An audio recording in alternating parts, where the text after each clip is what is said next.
Hello friends, Ram study classes में आपका स्वागत है। दोस्तों, हम पढ़ रहे हैं रेलवेज की परीक्षा में पूछे जाने वाले महत्वपूर्ण प्रश्न जो कि पहले एग्जाम में पूछे गए हैं और आगे होने वाली रेलवे की परीक्षाओं में पूछे जाने की संभावना है। तो फ्रेंड्स, हम इसमें 1 से लेकर 200 प्रश्न तक पढ़ चुके हैं और आज हम इसमें 200 से लेकर 275 तक प्रश्न कंप्लीट करेंगे। तो चलिए सबसे पहले देखेंगे 201वां प्रश्न।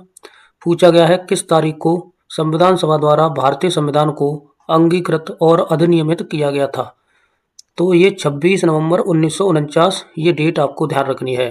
फ्रेंड्स, आपको ध्यान रखना है 26 नवंबर 1949 को संविधान बनकर तैयार हुआ था, ठीक है, या अपनाया गया था, ये आपको ध्यान रखना है। और हम पहले बता चुके हैं 26 नवंबर को संविधान दिवस के रूप में भी मनाते हैं, विधि दिवस के रूप में भी मनाते हैं, कानून दिवस के रूप में भी मनाते हैं। आगे देखेंगे, भारत का सर्वोच्च कानून किसे माना जाता है? तो भारतीय संविधान सभा को भारत का सर्वोच्च कानून माना जाता है। आगे देखेंगे, भारत का संविधान कब लागू हुआ था? तो आपको ध्यान रखना है 26 जनवरी 1950 को भारत का संविधान लागू हुआ था। भारत के संविधान की मसौदा समिति के अध्यक्ष कौन थे? तो आपको ध्यान रखना है मसौदा समिति के अध्यक्ष डॉक्टर भीमराव अंबेडकर थे। मसौदा समिति को प्रारूप समिति के रूप में भी जाना जाता है और आपको ध्यान रखना है प्रारूप समिति के अध्यक्ष डॉक्टर भीमराव अंबेडकर थे और इस समिति में कुल 7 सदस्य थे, ये भी आपको ध्यान रखना है। चलिए आगे देखते हैं। संविधान सभा के पूछा गया है, किस प्लान के 1946 के अंतर्गत भारतीय संविधान का निर्माण हुआ था? तो आपको ध्यान रखना है कैबिनेट मिशन योजना जो कि 1946 में आई थी, उसके अंतर्गत भारतीय संविधान का निर्माण हुआ था। आगे देखेंगे, भारत की संविधान सभा की प्रथम बैठक की अध्यक्षता किसने की थी? तो आपको ध्यान रखना है प्रथम बैठक की अध्यक्षता डॉक्टर सच्चिदानंद सिन्हा ने की थी और इन्हीं को संविधान सभा का अस्थायी अध्यक्ष बनाया गया था। और 2 दिन बाद जो बैठक हुई थी, दूसरी बैठक हुई थी 11 दिसंबर 1946 को, ठीक है, और पहली बैठक हुई थी 9 दिसंबर 1946 को। तो 11 दिसंबर 1946 की जो दूसरी बैठक हुई थी उसमें स्थायी अध्यक्ष डॉक्टर राजेंद्र प्रसाद को बनाया गया था, ये भी आपको ध्यान रखना है। प्रश्न नंबर 207 देखेंगे, भारतीय संविधान के निर्माण के दौरान किसने उद्देश्यों के कथन को प्रस्तुत किया था?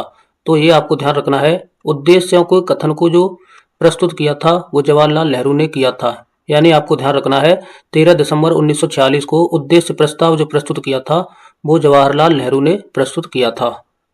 भारतीय संविधान के प्रारंभ के समय इसे कितने अध्यायों में विभाजित किया गया था?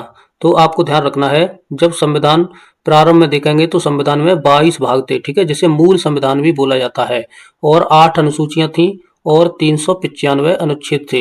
ये भी पॉइंट आपको ध्यान रखने हैं।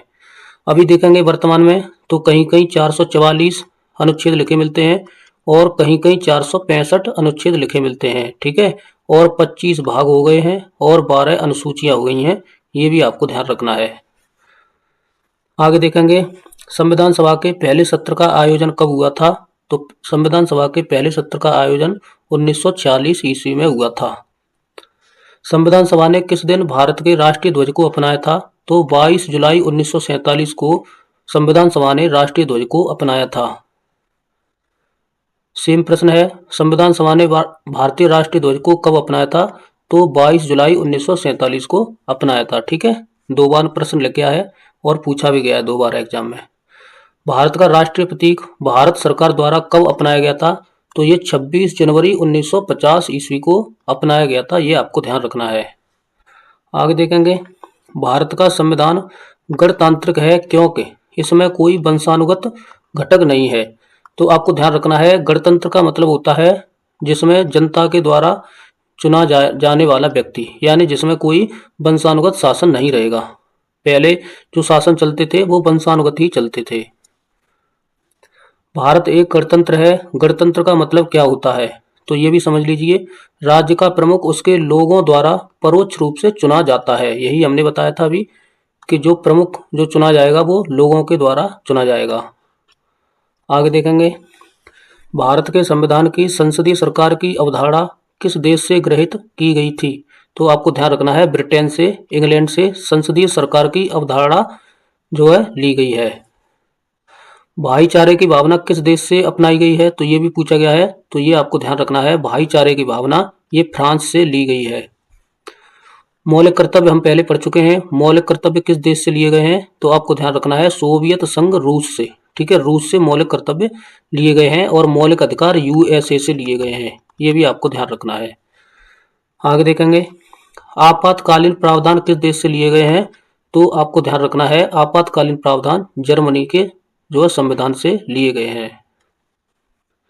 सन पूछी है, इसमें उड़ीसा भारत संघ में एक स्वतंत्र राज्य के रूप में शामिल हुआ था और अब भी है, तो आपको ध्यान रखना है ये 1950 में जो है शामिल हुआ था। आगे देखेंगे, कौन सा भाग केंद्र शासित प्रदेशों से संबंधित है, तो भाग 8 आपको ध्यान रखना है केंद्र शासित प्रदेशों से संबंधित है। 21 जनवरी 1972 को किस राज्य का गठन किया गया था, तो मेघालय राज्य का गठन किया गया था। सिक्किम कब भारत का एक राज्य बना था, तो ये पॉइंट इंपोर्टेंट है। 1975 ईस्वी में सिक्किम भारत का एक राज्य बना था। किस वर्ष गोवा को महाराष्ट्र के साथ विलय करने का विकल्प दिया गया था, तो ये 1967 ईस्वी आपको ध्यान रखना है। राष्ट्रपति पर महाभियोग लाने की प्रक्रिया प्रदान की गई है किस आर्टिकल के तहत, तो आर्टिकल 61 जो है आपको ध्यान रखना है।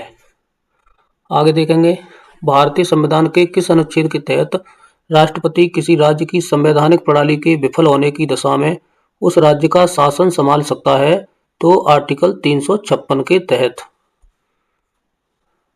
आगे देखेंगे, आर्टिकल 336 में कुछ सेवाओं के लिए किस समुदाय को विशेष प्रावधान मिलता है, तो एंग्लो इंडियन समुदाय को विशेष प्रावधान मिलता है आर्टिकल 336 के तहत। आपको ध्यान रखना है। आगे देखेंगे, जीवन एवं व्यक्तिगत स्वतंत्रता के संरक्षण को भारत के संविधान के किस अनुच्छेद के अंतर्गत शामिल किया गया है, तो ये अनुच्छेद 21 आपको देखना है। इसमें जीवन यानी जीवन की एवं व्यक्तिगत स्वतंत्रता के संरक्षण को जो है दे रखा है। आगे देखेंगे, आर्टिकल 78 में किसका वर्णन किया गया है, तो ध्यान रखना है प्रधानमंत्री को अवगत करवाने के कर्तव्य से संबंधित है। कौन सा अनुच्छेद उपराष्ट्रपति के चुनाव से संबंधित है, तो ये आर्टिकल 66 में लिखा हुआ है उपराष्ट्रपति के चुनाव के बारे में। प्रश्न 230 देखेंगे, भारतीय संविधान का अनुच्छेद 17 किससे संबंधित है, तो इसमें अस्पृश्यता का उन्मूलन दे रखा है। कौन सा अनुच्छेद मानव के यातायात एवं बलात्श्रम के रोकथाम से संबंधित है, तो अनुच्छेद 23 आपको ध्यान रखना है। आगे देखेंगे, भारतीय संघ की आधिकारिक भाषाओं का उल्लेख भारत के संविधान की किस अनुसूची में किया गया है, तो ये 8वीं अनुसूची में किया गया है। भारतीय संविधान की 10वीं अनुसूची किसके बारे में है, तो आपको बताना है दल बदल विरोधी कानून के बारे में इसमें वर्णन दे रखा है। भारतीय संविधान के किस अनुच्छेद के तहत राष्ट्रीय ध्वज फहराने का अधिकार है, तो आर्टिकल 19 का खंड 1 इसमें आपको ध्यान रखना है। इसमें जो है राष्ट्रीय ध्वज फहराने का अधिकार है। भारतीय संविधान के किस अनुच्छेद में यह उल्लेख है कि मुख्यमंत्री राज्यपाल द्वारा नियुक्त किया जाएगा, तो ये अनुच्छेद 164 में वर्णन दे रखा है कि मुख्यमंत्री को राज्यपाल नियुक्त करते हैं। भारत के संविधान में किस अनुच्छेद में शिक्षा के अधिकार की व्याख्या की गई है, तो अनुच्छेद 21A में आपको ध्यान रखना है शिक्षा के अधिकार की व्याख्या की गई है। आर्टिकल 19 आपको बताना है ये अल्पसंख्यकों के हितों की सुरक्षा प्रदान करता है। आगे देखेंगे, हमारे संविधान का कौन सा अनुच्छेद यह कहता है कि सदन में वोटों की समतुल्यता की स्थिति में स्पीकर के पास अंतिम कास्टिंग मत होगा, तो ये अनुच्छेद 100 में लिखा हुआ है। ये आपको ध्यान रखना है। ठीक है, अगर वोट बराबर बराबर पड़ जाते हैं तो बाद में जो स्पीकर होता है, ठीक है, तो वो अगर वो वोट देता है तो उसी व्यक्ति की जीत हो जाती है। ये आपको ध्यान रखना है। आगे देखेंगे, भारतीय संविधान के अनुच्छेद 112 के तहत तैयार वार्षिक वित्तीय विवरण को क्या कहा जाता है, तो इसे बजट कहा जाता है। भारत के राज्य एवं संघ शासित प्रदेशों का संविधान की किस अनुसूची में उल्लेख दिया हुआ है, तो ये प्रथम अनुसूची में उल्लेख दिया हुआ है। प्रश्न नंबर 241 देखेंगे, भारतीय संविधान की प्रस्तावना में समाजवाद शब्द किससे अपनी प्रेरणा प्राप्त करता है?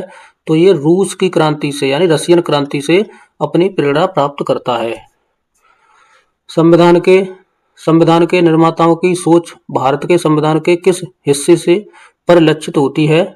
तो आपको ध्यान रखना है ये प्रस्तावना से परिलक्षित होती है। संविधान का कौन सा भाग इसके निर्माताओं की भावनाओं और आदर्शों को दर्शाता है? तो ये भी आपको ध्यान रखना है, ये भी प्रस्तावना से, ठीक है, आपको ध्यान रखना है।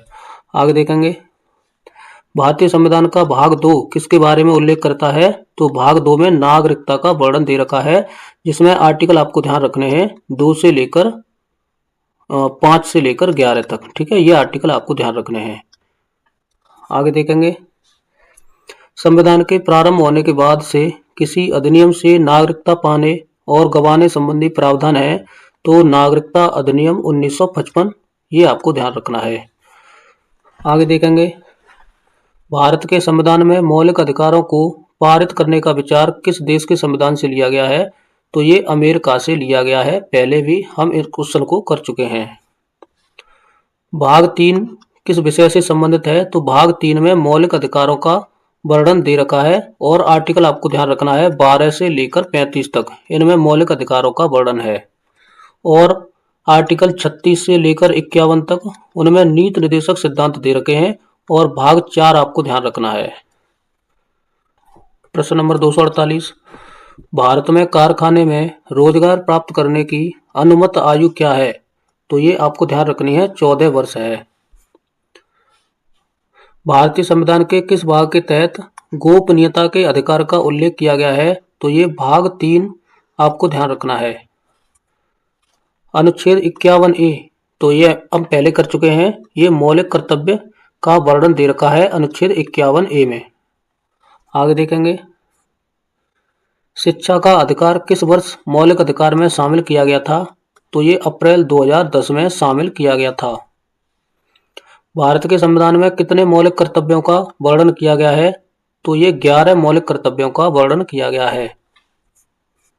प्रश्न नंबर 253 डॉक्टर भीमराव अंबेडकर द्वारा भारतीय संविधान के किस भाग को संविधान की अनोखी विशेषता भी कहा जाता है? तो राज्य के नीति निर्देशक सिद्धांतों को भीमराव अंबेडकर ने संविधान की अनोखी विशेषता भी कहा है। भारत के संविधान के किस भाग में समान नागरिक संहिता का वर्णन दे रखा है? तो ये भाग 4 में आपको ध्यान रखना है और आर्टिकल 44, ठीक है, समान नागरिक संहिता का वर्णन इसमें दे रखा है। भारतीय संविधान के किस भाग में कार्यपालिका को न्यायपालिका से अलग किया गया है? तो आपको ध्यान रखना है भाग 4 में, जो कि नीति निर्देशक तत्व दे रखे हैं जिसमें। समान सिविल संहिता अभी हमने पढ़ी थी, समान नागरिक संहिता का वर्णन किस अनुच्छेद में है? तो आर्टिकल 44 में है।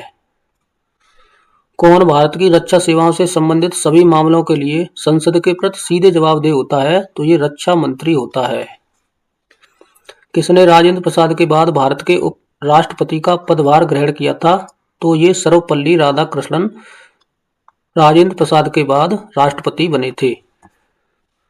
भारत के राष्ट्रपति द्वारा राज्यसभा में कितने सदस्यों का नामांकन किया जाता है? तो राज्यसभा में राष्ट्रपति द्वारा 12 सदस्यों को जो है आपको ध्यान रखना है मनोनीत किया जाता है और लोकसभा में दो सदस्यों का जो है मनोनयन किया जाता है, यह आपको ध्यान रखने हैं। राष्ट्रपति शासन के अधीन किसी राज्य का बजट कहां पर जो है पेश करते हैं?